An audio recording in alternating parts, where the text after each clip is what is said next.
দেখেন পুকুরে খালি আগে মাছ চাষ হতো, মাছ থেকে মাছের পাশাপাশি আমি মুক্তাও চাষ করছি। সেটা হচ্ছে ডিজাইন মুক্তা আমি চাষ করছিলাম। এর আর একটা বিশেষত্ব হলো এখানে আমি আবার গোল মুক্তাও চাষ করতে পারবো। আমার এখানে আপাতত এখন 5,000 ঝিনুক লাগানো আছে। ওখান থেকে যদি 4 থেকে 4,500 আমার মুক্তা বার হয়, তো ওখান থেকে আমি প্রায় 10 থেকে 12 লক্ষ টাকার মুক্তা বিক্রি করতে পারবো। আরো বিভিন্ন সামগ্রী তৈরি করা যায়, গহনা গাটি তৈরি করা যায়। হ্যাঁ, সেগুলো ওই খোলস থেকে সব করা সম্ভব। 5,000 ঝিনুক থেকে প্রায় 8,500 থেকে 9,000 আমি মুক্তা এখান থেকে উৎপাদন করতে পারবো। আজ আমরা কথা বলবো একজন সফল উদ্যোক্তা জাহাঙ্গীর বাবুর সঙ্গে, যিনি পুকুরে মাছ চাষের পাশাপাশি শুরু করেছেন মুক্তা চাষ।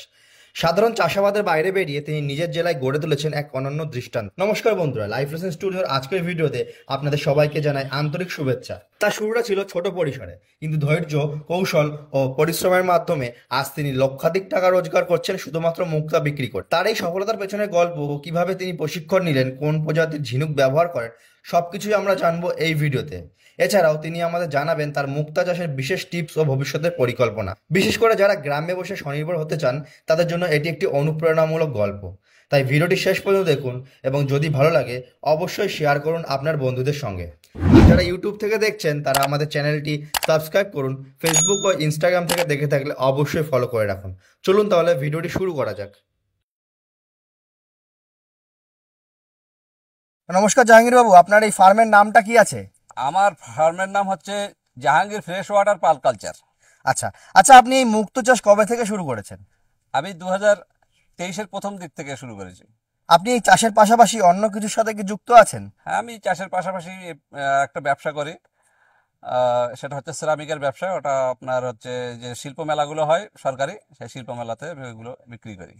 জাহাঙ্গীর বাবু, মাছ চাষের পাশাপাশি মুক্তো চাষ করছেন, এতে মাছ বা মুক্তোর কোনো সমস্যা হয় না? না, এই মাছ বা মুক্তার কোনো সমস্যা হয় না।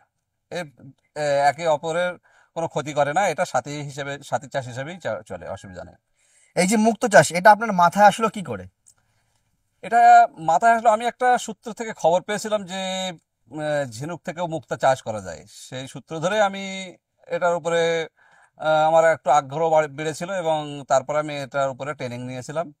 আমার সার্টিফিকেটও আছে। আপনি কোথা থেকে নিয়েছেন ট্রেনিংটা? আমি 2 জায়গা থেকে ট্রেনিং নিয়েছিলাম। একটা হচ্ছে মেদিনীপুর থেকে, আর একটা হচ্ছে আপনার পুরুলিয়া থেকে। আচ্ছা, আমাদের এই ভিডিও দেখে কেউ যদি মুক্তো চাষ করার কথা হবে, তবে তার কি কোনো ট্রেনিং এর প্রয়োজন আছে? হ্যাঁ, অবশ্যই তার ট্রেনিং এর প্রয়োজন আছে। ট্রেনিং ছাড়া সে কাজ করবে কিভাবে? কাজ করতে গেলে তার তো অবশ্যই ট্রেনিং নিতে হবে। প্রশিক্ষণ না নিলে সে কাজ করতে পারবে না, সে অ্যাক্সিডেন্ট খাবে, তখন সে লস খেয়ে বসবে। আচ্ছা জাহাঙ্গীর বাবু, আপনি কি বলতে পারবেন তারা এই ট্রেনিং কোথা থেকে পাবে? তারা আমার এখানে যদি যোগাযোগ করে আমি ট্রেনিং তাদেরকে করে দেবো, অসুবিধা নেই। আচ্ছা, আর এই তাহলে ট্রেনিংটা কতদিনের হয়? এই ট্রেনিংটা আপনার একদিনেও করানো সম্ভব। হ্যাঁ, একটু সারাদিন সময় লেগে যাবে, আর যদি 2 দিনেও করানো যায়। আর এই ট্রেনিং এর কস্টিং ফি কেমন আছে? এই ট্রেনিং দিতে গেলে 2,000 টাকা কস্টিং ফিতে আমি খুব ন্যূনতম 2,000 টাকার মধ্যে করে দিতে পারবো। এগুলো অন্যান্য জায়গায় ট্রেনিং করালে প্রায় 8 থেকে 10,000 টাকা নেয়। হ্যাঁ, আমি চাষিদের স্বার্থে যদি কোনো উদ্যোক্তা আসে, সেখানে 2,000 টাকার মধ্যে আমি তার টাকা ট্রেনিং করে দেবো। আমাদের দর্শক বন্ধুরা তাহলে আপনার সাথে কি করে যোগাযোগ করবে? আমার ঠিকানা হচ্ছে, আমরা উত্তর 24 পরগনা, শহরা, অনন্তপাড়া। আমার ফোন নাম্বার হচ্ছে 8768729097। আচ্ছা জাহাঙ্গীর বাবু, আপনার এই মুক্তো চাষের বিশেষত্ব কি? আমি মুক্ত চাষের বিশেষত্ব মানে দেখেন পুকুরে খালি আগে মাছ চাষ হতো, মাছ থেকে মাছের পাশাপাশি আমি মুক্তাও চাষ করছি। সেটা হচ্ছে ডিজাইন মুক্তা আমি চাষ করছিলাম। এর আর একটা বিশেষত্ব হলো এখানে আমি আবার গোল মুক্তাও চাষ করতে পারবো। মুক্তো উৎপাদনের পরে সেই ঝিনুকের খোলসটা কি হয়? মুক্তা উৎপাদনের পরে যে আমরা ঝিনুকটা যে থাকে, যার খোলস থেকে আমরা মুক্তাটা পাই, ডিজাইন মুক্তা।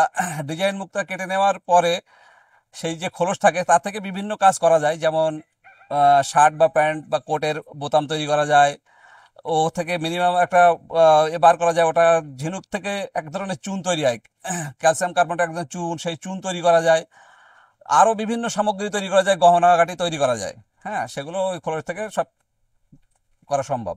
আমরা আপনার পেছনে যে পুকুরটা দেখতে পাচ্ছি, আপনি কি এই পুকুরেই চাষ করেছেন? হ্যাঁ, আমার এই পুকুরেই চাষ আছে। আচ্ছা, এটা আপনি কিভাবে করেছেন, মানে ক্যারেট দিয়ে বা নাকি ডিরেক্ট মাটিতে? আমার এখানে ক্যারেটের মাধ্যমে চাষ আছে, নেটের মাধ্যমেও আছে। এখানে এক একটা ক্যারেটে 40 থেকে 50টা করে ঝিনুক দিয়ে উপরে একটা বোতল ঝুলিয়ে রাখা আছে জলের 2.5 থেকে 3 ফুট গভীরে। জলের মধ্যে দেখতে পাচ্ছি কিছু বোতল ঝোলানো আছে, এবার বিশেষত্বটা কি এটার? এই বিশেষত্ব হলো এই ঝিনুকগুলো যাতে জলে হারিয়ে না যায়, পুকুরের কাদার ভিতরে যাতে হারিয়ে না যায়, তার জন্য ক্যারেট বন্দি করে ওর উপরে একটা বোতল ঝুলিয়ে ওকে ভাসিয়ে রাখা, চিহ্নিত করে রাখা যে ওই জায়গাটায় আমার ক্যারেটটা আছে, ওখানে আমার ঝিনুকগুলো রাখা আছে। সিজনে আপনি এখন কত ঝিনুক চাষ করছেন এবং কত মুক্তো পাচ্ছেন? আমার আপাতত এখন 5,000 এখানে লাগানো আছে।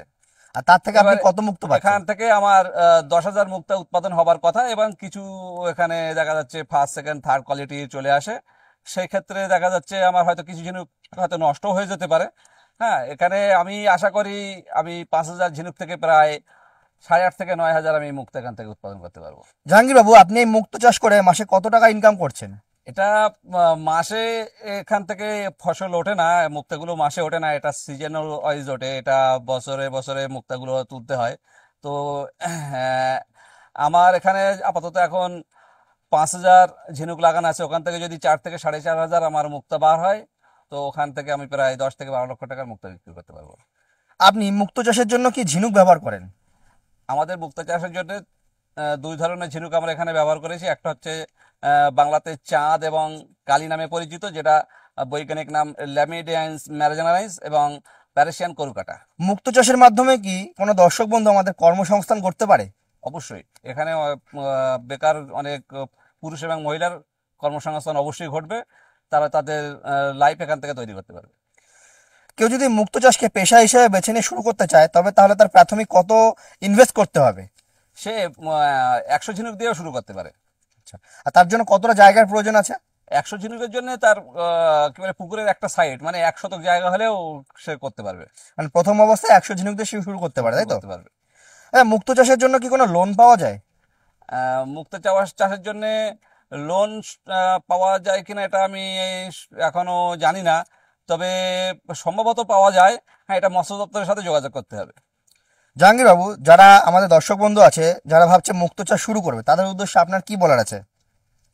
আমি বলবো যারা বেকার আছেন তারা সকলেই যদি এই চাষে আগ্রহী হয়ে আগিয়ে আসেন, আপনি আপনার ভবিষ্যৎ এখান থেকে তৈরি করে নিতে পারবেন। আপনার এই মুক্তো চাষ থেকে পরবর্তী পরিকল্পনা কি আছে? আমার এই মুক্তা চাষ থেকে পরবর্তী পরিকল্পনা, আমার এই প্রজেক্টকে আরো অনেক আমি বড় করব, এখান থেকে গোল মুক্তা আমি ওখান থেকে উৎপাদন করবো, এবং আমার আরো গবেষণা চলছে, এখান থেকে আমি আরো বিভিন্ন ধরনের কালার মুক্তা এখান থেকে আমি উৎপাদন করার চেষ্টা চালিয়ে যাচ্ছি। বেশ, ধন্যবাদ জাহাঙ্গীর বাবু আপনার বহুমূল্যবান সময় আমাদের দেওয়ার জন্য। আমরা চাইবো আপনার মুক্তো চাষ যেন আরো বিস্তার লাভ করে, সেই শুভকামনা রইল। ধন্যবাদ আপনাদের সকলকে। দর্শক বন্ধুরা, জাহাঙ্গীর বাবুর মুখ থেকেই আমরা শুনলাম কিভাবে তিনি মুক্তা চাষ করে আজ সফলতা অর্জন করেছেন। আপনারা যদি এই ব্যবসা শুরু করতে চান, তাহলে অবশ্যই সঠিক পদ্ধতি ও বিশেষজ্ঞদের পরামর্শ নিয়ে শুরু করুন। আমাদের বিশ্বাস, পরিশ্রম ও ধৈর্য থাকলে আপনিও এই ক্ষেত্র থেকে ভালো আয় করতে পারবেন।